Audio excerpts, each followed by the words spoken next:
अमरोहा से खबर आपको बता दें, एक बेहद अहम खबर इस वक्त सामने आ रही है। जिले में लगातार हार्ट अटैक के मामले बढ़ते हुए नजर आ रहे हैं। पिछले 24 घंटे की बात की जाए तो 24 घंटे में 4 लोगों की हार्ट अटैक से मौत हो गई है और 56 दिनों में करीब 30 लोगों की हार्ट अटैक से मौत हुई है।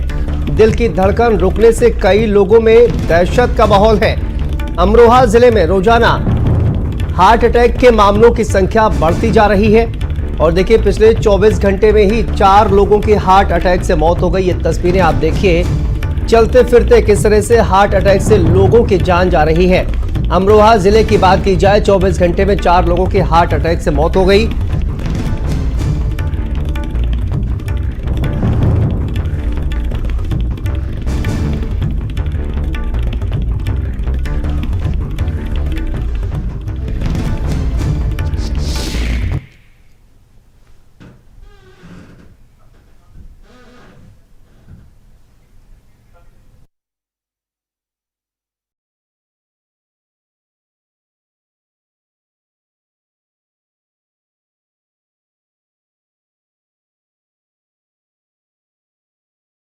तो देखिए, बड़ी अपडेट, बड़ी जानकारी आपको बता दें कि किस तरह से हार्ट अटैक से लोगों की मौत हुई है। पिछले 56 दिनों में अगर बात की जाए तो 30 लोग अपनी जान गंवा चुके हैं।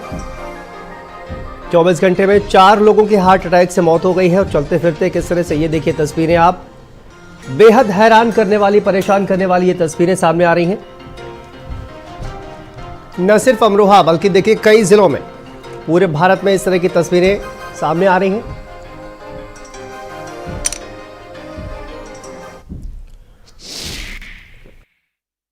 है ठंड, इसका कोई एक रीजन, पर्टिकुलर रीजन नहीं।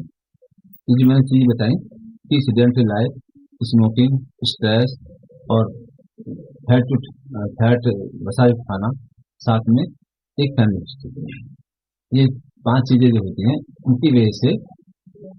अभी इसमें अगली बात यह है कि नॉर्मली क्या होता है कि जब तक हमें चेस्ट पेन नहीं होता तब तक हम जांच नहीं कराते हैं।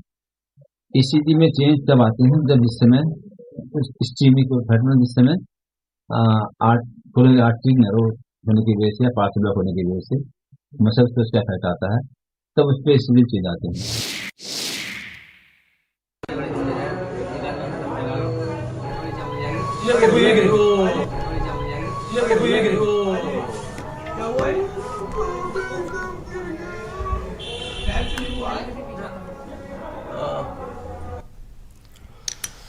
तो देखिए तस्वीरें किस तरह से सामने आ रही हैं और आप भी सोशल मीडिया पर आए दिन इस तरह की तस्वीरें देखते होंगे कि किस तरह से चलते फिरते लोगों को हार्ट अटैक आया और उसके बाद उन्होंने अपनी जान गंवा दी। लेकिन लगातार इसी तरह के मामले लगातार बढ़ते हुए नजर आ रहे हैं। दिल की धड़कन रुकने से कई लोगों में दहशत का भी माहौल है। अमरोहा से ये बेहद हैरान करने वाली खबर जो है वो सामने आ रही है। पिछले 24 घंटे में 4 लोगों ने हार्ट अटैक से अपनी जान गंवा दी है और आपको बता दें कि 56 दिनों में अगर बात की जाए तो 30 लोगों ने अपनी जान गंवा दी है। तो ये हार्ट अटैक के मामले रोजाना क्यों बढ़ रहे हैं, इसी पर बात करेंगे। हमारे साथ विशेषज्ञ हमारे साथ जुड़ेंगे, मेहमान हमारे साथ जुड़ेंगे, उनसे आपका परिचय करा देते हैं। डॉक्टर लोकेंद्र जी हमारे साथ जुड़ गए हैं। तो देखिए डॉक्टर लोकेंद्र जी हमारे साथ जुड़ गए हैं और इसके अलावा भी मेहमान हमारे साथ जुड़ेंगे, उनसे बातचीत करेंगे और जानेंगे कि आखिर ये जो संख्या है, लगातार हार्ट अटैक के मामले क्यों बढ़ रहे हैं, क्या कारण है इसका और कैसे इसका समाधान किया जा सकता है, कैसे इनको बढ़ने से रोका जा सकता है। तो ये तमाम जो वीडियो सामने आ रहे हैं, इसी की वजह से लोगों में भी काफ़ी ज़्यादा जिज्ञासा भी अब उत्पन्न हो रही है कि आखिर ये जो हार्ट अटैक के मामले बढ़ते हुए नजर आ रहे हैं, इन पर कैसे लगाम लगाई जाए, कैसे रोका जा सकता है, कौन से वो उपाय हैं जिनके जरिए हार्ट अटैक के जो मामले हैं उनको कम किया जा सकता है। यदि आपके सामने किसी को हार्ट अटैक आता है तो फिर कैसे उसको सीपीआर दिया जा सकता है, उसकी जान बचाने की कोशिश की जा सकती है। डॉक्टर लोकेंद्र जी हमारे साथ जुड़ गए हैं। सर, बहुत स्वागत है आपका भारत समाचार पर। हार्ट अटैक के मामले लगातार बढ़ते हुए नजर आ रहे हैं। सबसे पहले मैं जानना चाहूंगा कि आप क्या मानते हैं, ये जो लगातार जो संख्या बढ़ रही है हार्ट अटैक की, इसकी क्या वजह है? सबसे पहले धन्यवाद करना चाहूंगा शांतनु जी कि आपने मेरे को इस मंच पर बुलाया। हमेशा की तरह भारत समाचार ने एक इम्पोर्टेंट इशू रेज किया है जिसकी अवेयरनेस क्रिएट करना हम सबकी रिस्पॉन्सिबिलिटी है जी। चाहे मीडिया हो, चाहे डॉक्टर्स हो, हमें इसकी अवेयरनेस क्रिएट करना ताकि हम लोग की जान बचा सकें। जो हार्ट अटैक के केसेस बढ़ रहे हैं, ये आप बिल्कुल सही बात है, इंडियन डेटा भी है। 2022 में 12% इंक्रीज था हार्ट अटैक के केसेस का। 2023 में अगेन काफी मात्रा में परसेंटेज में केसेस बढ़े हैं। तो हमें सोचना पड़ेगा कि इसके पीछे कॉज क्या है। जो ट्रेडिशनल कॉजेस माने जाते हैं, जैसे हाइपरटेंशन, डायबिटीज, और जो ड्रग एडिक्शन होता है, अल्कोहल एडिक्शन, स्मोकिंग की हैबिट होती है, फैमिली हिस्ट्री होती है, एंड ओबेसिटी, ये 5 मेन कॉज होते हैं जो कि रिवर्सिबल कॉजेस हैं। लेकिन उसके साथ क्या चेंज हुआ है नेक्स्ट 2 से 3 सालों में? पॉल्यूशन बहुत तेजी से बढ़ा है। कोविड भी आया, कोविड के भी आफ्टर इफेक्ट हुए। पॉल्यूशन बढ़ा है मींस जो अभी AQI हमारे इधर लखनऊ में होगा वो 450-500 चल रहा है इस टाइम पे। तो पॉल्यूशन की वजह से असर पड़ता है।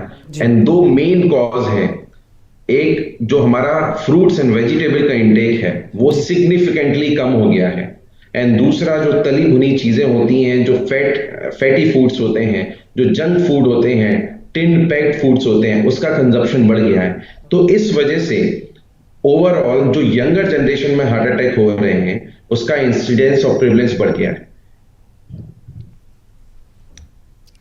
बिल्कुल।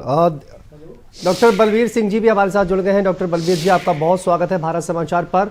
बात हम कर रहे हैं कि किस तरह से जो लगातार मामले हैं हार्ट अटैक के वो बढ़ते हुए नजर आ रहे हैं। सोशल मीडिया पर भी हम रोजाना इस तरह की तस्वीरें सामने देखते हैं कि किस तरह से चलते फिरते लोगों को हार्ट अटैक आया और उसके बाद उन्होंने अपनी जान गंवा दी। क्या वजह आप मानते हैं इसको लेकर, और किस तरह से क्या इसका हाल ही में अगर देखा जाए कोरोना के बाद से ही इस तरह के जो मामले हैं वो ज़्यादा बढ़ गए हैं, क्या इसमें कोरोना का भी कोई रोल आप मानते हैं जिस तरह से लगातार जो मामले हैं वो अब बढ़ते हुए नजर आ रहे हैं? ये हो सकता है। अभी इस तरह की आईसीएमआर की एक स्टडी भी आई थी जी, जिसमें इस पे संदेह व्यक्त किया गया था। लेकिन आमतौर पे, खास तौर पे इस सीजन में,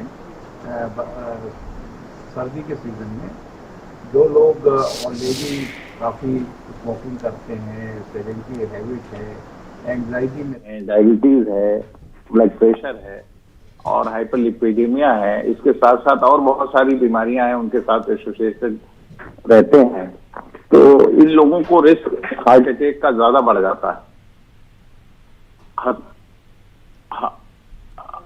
जी, तो ये अक्सर सर्दियों में खासतौर पे सुबह के समय हार्ट अटैक का अटैक अक्सर देखा जाता है, और ये काफी उन लोगों में ज्यादा होता है जो जिनकी लाइफ स्टाइल सेडेंटरी होती है, काफी ओबीज होते हैं, बहुत फैटी खाना खाते हैं, जिसकी वजह से ब्लड में लिपिड्स या चर्बी बहुत ज्यादा होती है, और अनकंट्रोल्ड डायबिटीज के मरीज। और उनमें तो एक और चीज बहुत ज्यादा इंपॉर्टेंट होती है कि कई बार दर्द होता ही नहीं हार्ट अटैक, वैसे ही हार्ट अटैक आ जाता है। आजकल हम अक्सर देखते रहते हैं कि आदमी कोई भी चाहे एक्सरसाइज कर रहा है या रूटीन कोई वर्क कर रहा है, उसी में ही हार्ट अटैक आ जाता है। तो इसके बहुत सारे ये प्रीडिस्पोजिंग फैक्टर्स जो हमने अभी बताए वो हैं। इसके साथ साथ जेनेटिक, और अभी ये कोरोना की एक आईसीएमआर स्टडी में भी संदेह व्यक्त किया गया है। तो ये सारे फैक्टर ही कंट्रीब्यूट करते हैं हार्ट अटैक के लिए। इसके साथ साथ आदमी को चाहिए कि अपनी लाइफ स्टाइल को प्रॉपर सही करें, रोज लगभग 40 से 45 मिनट की वॉक करें, खाना थोड़ा सा नियंत्रित करें, अगर शुगर है उसको पूरी तरह से कंट्रोल करें, अल्कोहल का सेवन ना करें, तंबाकू का सेवन ना करें, और वजन अगर बहुत ज्यादा है तो उसको भी घटाने की जरूरत है। और इसके साथ साथ हम एक स्क्रीनिंग प्रोग्राम, चाहे वो हार्ट डिजीज का हो, चाहे ब्लड प्रेशर का हो, चाहे शुगर का हो, ये गवर्नमेंट ऑफ इंडिया में एनसीडी के अंतर्गत आ भी गया है। और इसमें हम लोग ऐसे व्यक्ति जिनमें जेनेटिकली अगर उनके माँ बाप डायबिटिक हैं या हाइपरटेंसिव हैं या उनमें कोई हार्ट अटैक की पहले की या हार्ट डिजीज की संभावना पहले रही है, ऐसे व्यक्तियों को 25 से 30 साल से ही स्क्रीनिंग करना शुरू करना चाहिए। देखना चाहिए कि इनके फैट वगैरह ब्लड में कितने हैं, और अगर हैं तो वहीं से नियंत्रित करना है। और एक हेल्दी लाइफ स्टाइल इनको प्रमोट करनी है। खासतौर पे रोज 45 मिनट का वॉक, एरोबिक एक्सरसाइजेज और स्ट्रेस जो आजकल बहुत ज्यादा कई बीमारियों को जैसे ब्लड प्रेशर हुआ, डायबिटीज हुआ, इवन हार्ट अटैक का one of the contributing factor है, इसको भी कम करने की आवश्यकता है। तो हम लोगों को सभी को चाहिए कि योगा को प्रतिदिन अपने जीवन शैली में अपनाएं जी। और इससे न ही सिर्फ हमारे लाइफ स्टाइल चेंजेस आएंगे बल्कि मन को भी शांति मिलेगी। जी डॉक्टर लोकेन जी सर मैं आता हूं आपके पास। बलवीर जी, डॉक्टर लोकेन जी, जिस तरह से डॉक्टर बलवीर सिंह ने ये कहा कि देखिए ये पूरा फिजिकल एक्टिविटीज़ कहीं ना कहीं लोगों की कम हो गई है। अब वजह कहीं ना कहीं सोशल मीडिया का ज़्यादा इस्तेमाल, लोग टेक्नो से भी ज़्यादा हो रहे हैं, इलेक्ट्रॉनिक गैजेट जो है वो ज़्यादा यूज़ किए जा रहे हैं, मोबाइल का इस्तेमाल ज़्यादा बढ़ गया है। इसी वजह से फिजिकल एक्टिविटीज़ आपको लगता है लोकेन जी की वो कम हो गई है और इसी वजह से इस तरह के मामले ज़्यादा बढ़ रहे हैं? जैसे कि बलबीर जी ने बताया जी, हमारा एक इंडियन डेटा है, आईसीएमआर की स्टडी है कि हमारे इधर लेस देन 10% लोग जी, रेगुलर फिजिकल एक्टिविटी करते हैं, जो कि सिग्निफिकेंटली कम है। मतलब काफी कम मात्रा में लोग फिजिकल एक्सरसाइज कर रहे हैं या फिजिकल एक्टिविटी, योगा, मेडिटेशन, प्राणायाम और साथ साथ में बेसिक ब्रिस्क वॉक करना। एक 20 मिनट का ब्रिस्क वॉक, अब तो इतना टाइम भी कम करते जा रहे हैं। अब तो एक स्टडी में क्लियरली कहा है कि अगर केवल आप 20 मिनट ब्रिस्क वॉक करेंगे तो डेफिनेटली आप हार्ट एलिमेंट से बच सकते हैं। साथ साथ में जो आपने बड़ा इंपॉर्टेंट पॉइंट उठाया सोशल मीडिया का, जो सोशल मीडिया एंड रील का कल्चर आया है और जो आप देख रहे हैं कि लोग घंटों घंटों मोबाइल देखते हैं, उससे आप देखिए कि कितना सेडेंटरी लाइफस्टाइल हो चुका है हमारा। अगर आपको खाना चाहिए आप जोमेटो, स्विगी से ऑर्डर करते हैं। अगर आपको एक दूध का पैकेट भी लाना है तो आप, है ना, I should not take the name, but लेकिन आप इजिली सारी चीजें घर बैठे बैठे होती हैं। लोगों का मूवमेंट बहुत मिनिमल हो चुका है। सोशल मीडिया में एक दूसरे की लाइफस्टाइल को कंपेयर करके अपना स्ट्रेस लेवल बढ़ाते हैं और साथ साथ में जो मिनिमम 7 to 8 आवर्स की एक प्रॉपर स्लीप होनी चाहिए वो बिल्कुल कट डाउन हो चुकी है। That is the minimum. And then वो देर रात तक मोबाइल देखना एंड देन अर्ली मॉर्निंग उठ जाना। तो जो स्ट्रेस लेवल है डेफिनेटली उसको कट डाउन करने की जरूरत है। हमारे पास योगा, मेडिटेशन जैसी नेचुरल पद्धतियां हैं, विदाउट मेडिकेशन हम अपने स्ट्रेस लेवल को कम कर सकते हैं। साथ साथ में जो स्क्रीन टाइम है, मोबाइल का स्क्रीन टाइम है, उसमें एक टाइमर लगा के उससे को करना बहुत जरूरी है। साथ साथ में खान पान के लिए मैं एक चीज बहुत बताना चाहूंगा कि हमारे इधर जो सबसे ज्यादा इंसिडेंस है हार्ट अटैक का और कोरोनरी आर्टरी डिसीज का, वो केरला, तमिलनाडु और पंजाब में है। आप उसका रीजन जानने की कोशिश करेंगे तो पता पड़ेगा। केरला में कोकोनट ऑयल सबसे ज्यादा होता है, सबसे फैटी ऑयल माना जाता है जी। और पंजाब में सबसे ज्यादा घी, मक्खन और जो फैट रिच फूड होता है और डेयरी प्रोडक्ट्स खाए जाते हैं, तो उसको कट डाउन करना बहुत जरूरी है। तो हमारी लाइफस्टाइल में एक तो एक्सरसाइज को इंक्लूड करें और जो हमारी डाइटरी है उसको कंट्रोल करें। जंक फूड बिल्कुल बंद कर दें। जो नॉर्मल पुराना मस्टर्ड सरसों का तेल होता था, जो कि है ना कोल्ड प्रेस ऑयल बोलते थे, refined oil, refined sugar, refined salt, इसको कट डाउन और बंद करने की बहुत जरूरत है। जी बिल्कुल।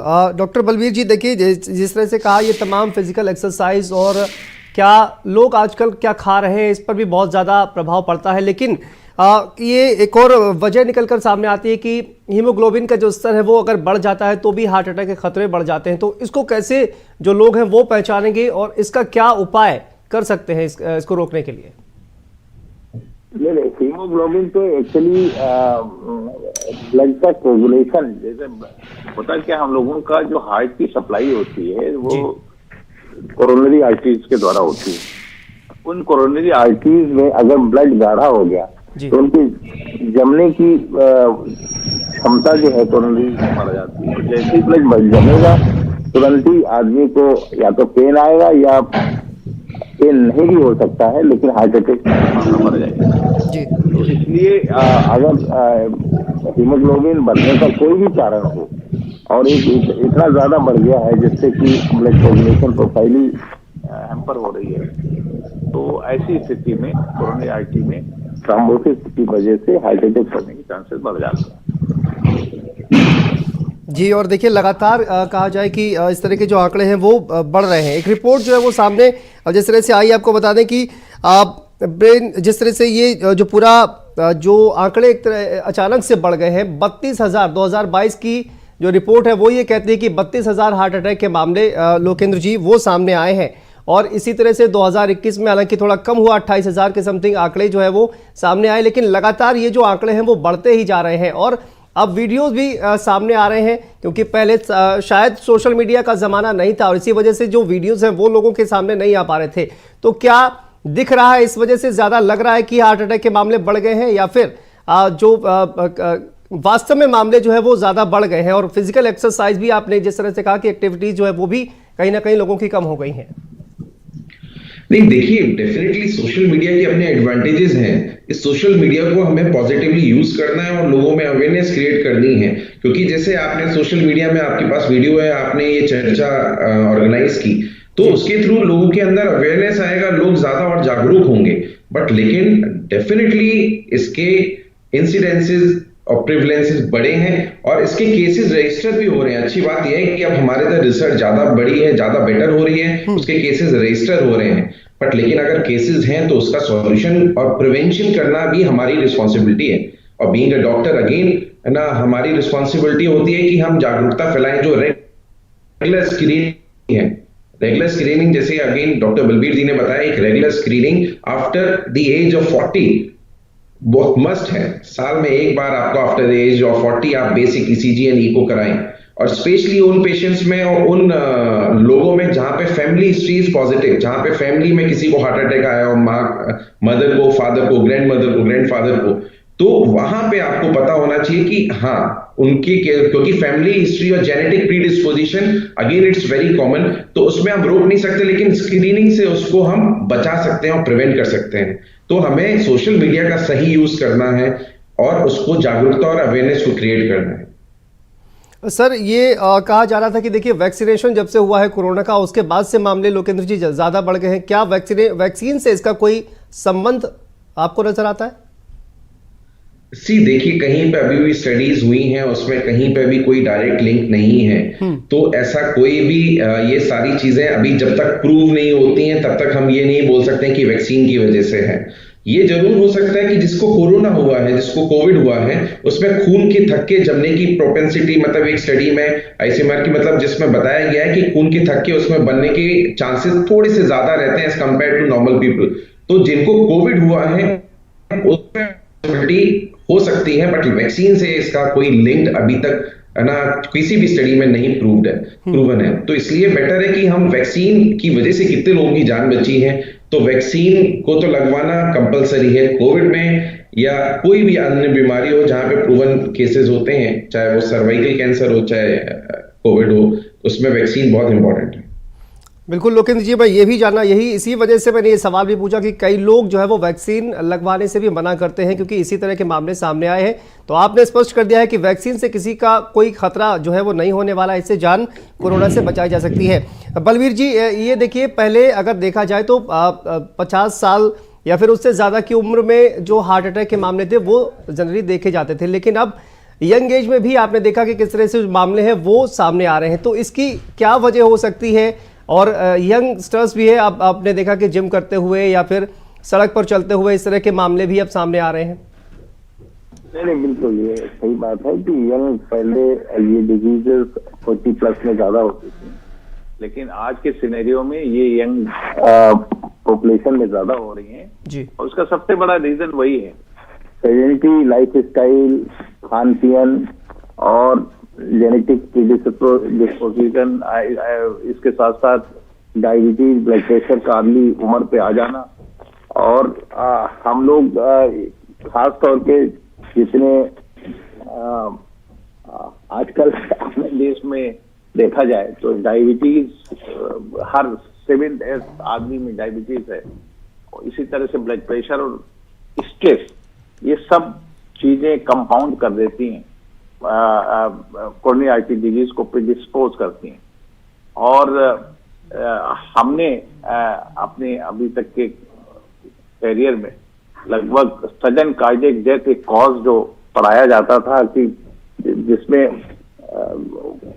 पहले से कोई हिस्ट्री नहीं है कि किसी को हार्ट की बीमारी हो और अचानक हार्ट अटैक हुआ या कोई अर्जिया हुई, उसकी वजह से आदमी की डेथ हो जाती थी।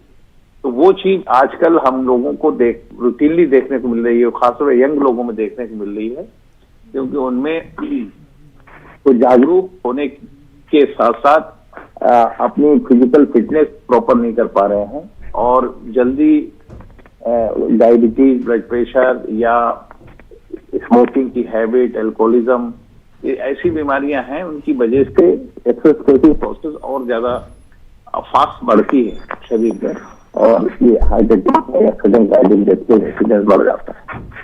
लोकेंद्र जी, एक बहुत छोटा सा जवाब आपसे चाहूँगा, वक्त की कमी है।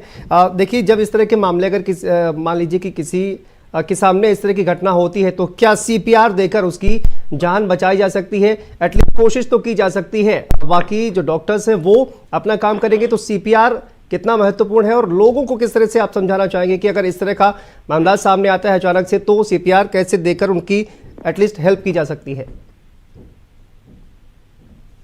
बहुत इंपॉर्टेंट, एक तो जब किसी को चेस्ट पेन होता है तो उस टाइम पे क्या करना चाहिए, और दूसरा जब हार्ट अटैक मतलब पेशेंट कोलैप्स कर जाता है, जब हार्ट रुक जाता है, तब क्या करना चाहिए। तो I will start with from first point कि किसी को चेस्ट पेन होता है तो सबसे पहले नियर बाय हॉस्पिटल में जहां पे भी कार्डियक सुविधाएं उपलब्ध हो वहां पे जाना चाहिए। और जब चेस्ट पेन हो रहा हो तो एक बड़ा बेसिक सी दवाई आती है डिस्प्रिन, जो डिस्प्रिन बोलते हैं, 325 मिलीग्राम की टैबलेट, माउथ डिसॉल्विंग टैबलेट होती है, वो दे सकते हैं, वो सेफ होती है और उस टाइम पे वो चेस्ट पेन मतलब हार्ट अटैक के प्रोग्रेशन को वो रोक सकती है। तो वो सबके पास जो भी hypertension, diabetes, obesity, family history, smoking habit, alcohol और सीडेंटरी लाइफस्टाइल, उन सब के पास पॉकेट में एक गोली रहनी चाहिए डिस्प्रिन।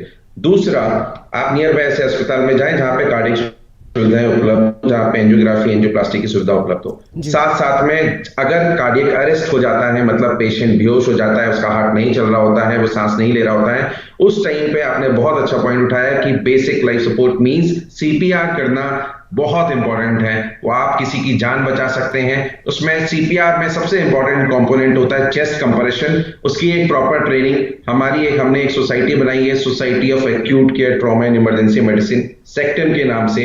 हम जगह जा जाके हम वहां पे सीपीआर की ट्रेनिंग स्टार्ट कर रहे हैं, करा रहे हैं। तो सीपीआर की ट्रेनिंग, चेस्ट कंप्रेशन करना सबको आना चाहिए, क्योंकि आप उस टाइम पे उसकी जान बचा सकते हैं। हमारे पास बहुत पेशेंट इमरजेंसी मेडिसिन में ऐसे आते हैं जो कि ब्रॉड डेड होते हैं, जो हमारे तक पहुंच ही नहीं पाते हैं क्योंकि किसी ने उनका सीपीआर स्टार्ट नहीं किया, उसकी छाती नहीं दबाई।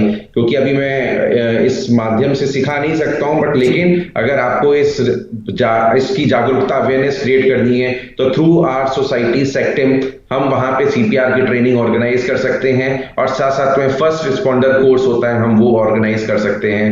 हम एटलीस्ट लोगों की जान बचा सकते हैं, क्योंकि हमारे तक आदमी एटलीस्ट ब्रॉड डेड, हमारे पास ब्रॉड डेड पेशेंट आता है तो हमें इतना बुरा लगता है कि उस पेशेंट की जान बच सकती थी अगर उसका टाइमली सीपीआर स्टार्ट हो जाता। बिल्कुल, हम ये मीटिंग ऑर्गेनाइज करेंगे और लोगों को जागरूक ज़रूर करेंगे। लोकेंद्र जी, आपका बहुत शुक्रिया अपनी महत्वपूर्ण राय रखने के लिए और तमाम हम हमारे दर्शक हैं उनको जागरूक करने के लिए। बलबीर जी, आपका भी बहुत बहुत शुक्रिया। तो देखिए, हार्ट अटैक के मामले जो है वो लगातार बढ़ते जा रहे हैं और ऐसे में बचाव के लिए क्या करना चाहिए, तमाम एक्सपर्ट से हमने राय जानी कि आखिर क्या अभी तक जो प्रिकॉशंस हैं वो लिए जा सकते हैं। आगे बढ़ते हैं, एक और बड़ी खबर आपको बता दें। मुंबई